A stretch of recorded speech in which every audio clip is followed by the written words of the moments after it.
इस प्रॉब्लम में वो कह रहा है a system of parallel non concurrent forces is acting on a rigid bar A B. आपको रिजिड बार ए बी दिया हुआ है।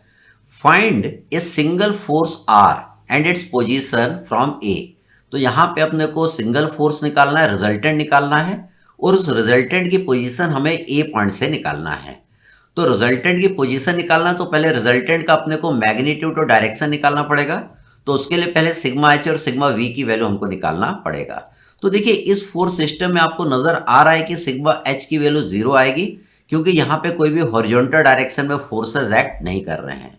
अब हम इनके वर्टिकल फोर्सेस का एल्जेब्रिक सम करेंगे, तो ये ऊपर के डायरेक्शन में लग रहा है, ये दोनों नीचे के डायरेक्शन में लग रहा है, ये ऊपर के डायरेक्शन में लग रहा है। तो इनके वर्टिकल कंपोनेंट का मैंने एल्जेब्रिक सम किया, ऊपर के डायरेक्शन में लगने वाले फोर्सेस को पॉजिटिव लिखा और नीचे के डायरेक्शन में लगने वालों को निगेटिव लिखा। तो इनके वर्टिकल कंपोनेंट का एल्जेब्रिक सम आ जाएगा -180 न्यूटन। मतलब वर्टिकल डायरेक्शन में जो नेट फोर्स लगेगा वो 180 न्यूटन का रहेगा और वो नीचे की ओर लगेगा। हमें रिजल्टेंट निकालना है। रिजल्टेंट का मैग्नीट्यूड निकालने के लिए हम फॉर्मूला जानते हैं, R is equal to under root sigma H का whole square plus sigma V का होल स्क्वायर। इससे रिजल्टेंट का मैग्नीट्यूड आ जाएगा 180 न्यूटन।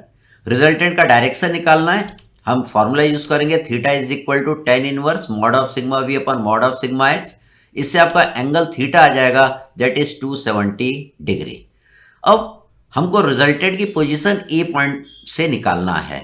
तो पहले अपने को क्या करना पड़ेगा, इन सारे फोर्सेस का मोमेंट ए पॉइंट पे लेना पड़ेगा। तो अगर इन सारे फोर्सेस का मोमेंट आप ए पॉइंट पे लेंगे तो 50 न्यूटन का तो मोमेंट ए पॉइंट पे 0 हो गया। अब इन तीनों का मोमेंट लेना है, तो हम देखिए हम सिग्मा एम लिख रहे हैं। तो सिग्मा एम 20 का मोमेंट 200 न्यूटन का मोमेंट ए पॉइंट पे कितना आएगा, 200 इंटू 1। 100 का मोमेंट ए पॉइंट पे कितना आएगा, 100 इंटू 3। 70 का मोमेंट ए पॉइंट पर कितना आएगा, 70 इंटू 4। तो देखिए मैंने क्लॉकवाइज मोमेंट को यहाँ पे पॉजिटिव लिया, एंटी क्लॉकवाइज को नेगेटिव लिया। तो यहाँ पे जो नेट मोमेंट आपका आएगा वो आएगा 220 न्यूटन मीटर आ जाएगा।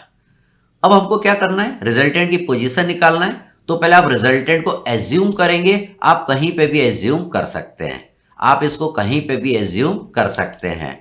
तो देखिए रिजल्टेंट की ये वाली दूरी निकालना है। ये वाली दूरी कितना है, इसको हमने क्या बोला है, x। वेगनस थ्योरम क्या बोलता है, रिजल्टेंट का मोमेंट ए पॉइंट पर किसके बराबर होगा, इन सारे फोर्सेस का मोमेंट ए पॉइंट पर। तो अगर आप रिजल्टेंट का मोमेंट ए पॉइंट पर लेंगे तो आप कितना लिखेंगे, 180 into x, that will be equal to sigma M.